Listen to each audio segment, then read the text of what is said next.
Feits purchases $500 at Nokia for us. We stopped the stock market. Frank, it's been a rough day for us. Has not been good. We're actually, the cat's out of the bag. We filmed this on Thursday, not today on Friday because of scheduling conflicts with Jenga and whatnot. So today was the Robinhood shutting down GameStop day, which led to the billionaires versus the retail bros, which led to my guy Steve Cohen, the owner of the Mets, getting in the mix, which led to Dave Portnoy coming at Steve Cohen. So Mets fans and Portnoy and Cohen all in the mix, but we just gotta chill out, Frank. That's the motto. Chill out. I'm Just chill not out, Frank. sure Frank, that's Frank, the right guy. Frank, look at me. Just chill out, bro. It's okay. It's gonna be okay. He's a billionaire 14 times over. He's smart. We're good. We got Lindor. We got a catcher. We bolstered our bullpen. We bolstered our rotation. We're good. You know, relax. Chill out. You know, I always had the same recurring nightmare. It's like the nightmare from Happy Gilmore. And instead of just everything going bad, making out with your mom. Where do the little people come in? and at the very end, you see Mr. Met take off his Met hat and become Mr. Yankee. Nah. Frank, You're telling him to chill out. I can see the bite marks in the side of his glass. Yeah, I think his shirt I is do still like. wet. I like that you're wearing the Red Bulls hat because I know the Red Bulls haven't really broken your heart, so there's no bite marks in the top of your hat brim. Well, actually, I just got this hat the other day. Oh, okay, all right. it has yet to be bit. So give it the some Dolphins time. hat on the day the Dolphins got eliminated, that thing you almost ate clean through it. and I don't really have much passion for soccer. To tell you the Okay, truth. all right. Right. With Those hats are Cohen, safe. the fear isn't that he's going to lose all his money at this Well, point. no, according to Frank, he's gonna lose all. All right, but that yes. is- but like, isn't like he's just hated now. People, allegedly, what he had done is he bailed out. Right. I don't know all So, the details. so here's what happened. There was one hedge fund, Melvin Capital, that went heavy shorting all of these stocks. Because when you short these stocks, if you're right, you make a ton of money. Yeah. This hedge fund, on average, returned like 30% on investment. So they were like big time. But they got caught with their hand in the cookie jar because they shorted all these stocks that went through the roof. And they basically like, we're going to go under. I don't know whether that means you're filing bankruptcy or you're insolvent or whatever. But yeah, they were fucked. The owner, the founder of that, the guy who runs it, was Steve Cohen's protege. Okay. So he and another dude broke off $2.75 billion to bail them out and keep them afloat.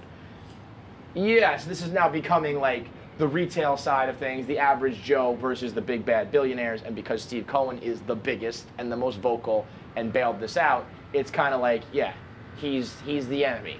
But I think it's like he helped out a buddy, helped out a friend. He doesn't have anything to do with Robinhood. He doesn't have anything to do with Robinhood stopping letting people invest in GameStop. He's just a billionaire. Now, yeah, people just hate billionaires. So, and right now he's like the most vocal. Dave is putting the target on his back. But Steve Cohen doesn't lose. When it comes to money and shit, he doesn't lose. He's probably gonna make money on this. So take a little bit of a hit, ends up on the long run probably making cash, and in the process, you know, got in the mix with Dave. But I mean, Dave's just accusing him of like crimes and shit. So he had to speak up and be like, I didn't fucking have anything to do with like Robinhood stopping people from investing. Chill out. Just chill out, Frank.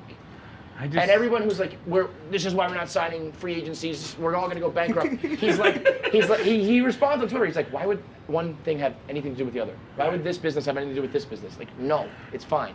So everyone, chill out. It's just that it's been so much pain. But nothing's We happening. just traded.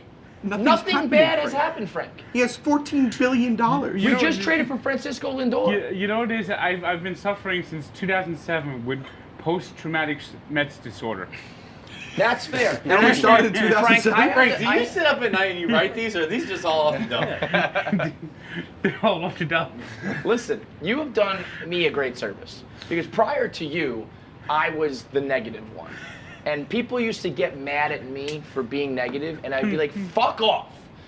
But then you came along, and you're so goddamn negative that I kind of get it. I'm like, all right, I understand. We can't always say the sky is falling, I mean, especially when literally nothing's happening, Frank. I'm right there with you. If we blow a game in May, if the bullpen blows it, I'll jump out the window with you. But right now, nothing has happened, Frank. You know, I've been in one minor accident in my life, and it was listening to a Mets game as they blew a lead in 2007 while driving. Yeah, you crashed the car listening to the Mets collapse? Yes. Where'd you crash? At I went to a red light and I hit somebody. Was this Oh, intentional? Was this like one of dang. those like when you got the hand on the steering wheel and you're like just Whoops. a little bit and this all this stops? Well, I stopped and it was all, and it wasn't like I didn't. This is a minor fender bender, but so it wasn't Oh, okay. like anything really But yeah, bad. listen, the Mets, the 07 Mets can drive you to near death. That's for certain. I can't listen to the song "Waking Up When September Ends" anymore. Yeah, Nor I can I remember listen that. to "Free Falling" from. Okay, okay, but let me ask you something. Would you rather be us, a Mets fan, or a Cleveland Indians fan? Well, True. See? Cleveland Indians longest drought in baseball right now. I mean, he's got. Imagine, you're a Nets fan, but imagine the Knicks misery of the Dolans mixed with baseball misery. That's Jeff. Yeah. That's the Indians. That's insane. The Dolans should be. That family needs to be Not like be allowed put to behind. touch Yeah, sports teams. seriously. I mean, they're- doesn't want to. The Dolans now own the Indians, right? Yeah, they have. His, See, bro- the his, lowest, is it brother or what? lowest nephew. Nephew? Lowest pay. Wait, flip that. Uncle. I forget what yeah. the order is, but it's Okay. a Dolan. Right. Lowest payroll in baseball this And the year. worst thing about it It is when the is stadiums close. were You just empty had last that- year, they had that big picture of flow out there, which naturally would probably cause a lot of people to want to strike out.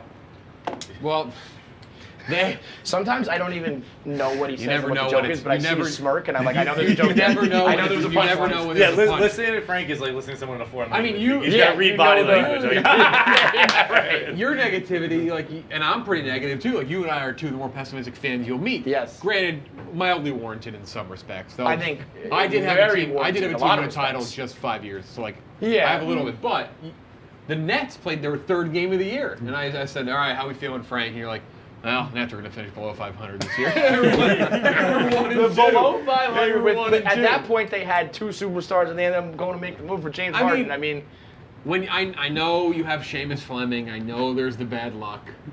what's your He what's became your a record potato right now? farmer the day of the. The day the potato famine started. Yeah. Right. I know that game, man. I mean, listen, I got the mush too. We invested in Nokia yesterday, and we just stopped the whole stock market. no Stock kidding. market. I'll tell you what. Last night we were double money. Not so Were much we? anymore. No. We did the episode yesterday, and I made it more of like a broader, like philosophical thing. I was like, I'm so sick of just being on the sidelines of life. I was like, I heard about this GameStop thing like a couple weeks ago. I could have done it. I could, and then people were like, do AMC next, and I didn't do it. And they're like, do Nokia, and I was like, I never do anything except for podcasts and shit. I'll do Barstool, but I never go on the trip. I never make the call. I never make the investment. It's like, we're doing it. Yep. Feits purchases $500 at Nokia for us. We stopped the stock market. All right, you're already laughing at one of the best clips of our shows. Now it's time for you to watch the full episode. So click here, subscribe to the full KFC Radio show. You can one watch right there. entire episodes right here. You want more clips? Click here. Subscribe to both of them.